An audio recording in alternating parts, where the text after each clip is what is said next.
దేవునికి మనం ఒక గంట కూడా సమయం ఇవ్వకపోతే దేవుని సమయాన్ని దొంగిలించిన వాళ్ళం అవుతాం.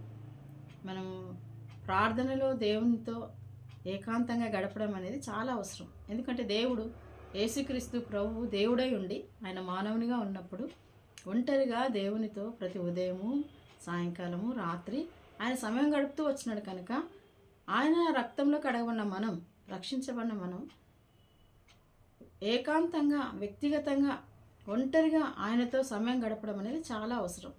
కాబట్టి దేవునికి సమయం ఇవ్వకపోతే మనము దేవుని దృష్టిలో పాపం చేసిన వారము. బిల్లిగ్రామ్ అన్న మాటలు చాలా బాగుంటాయి.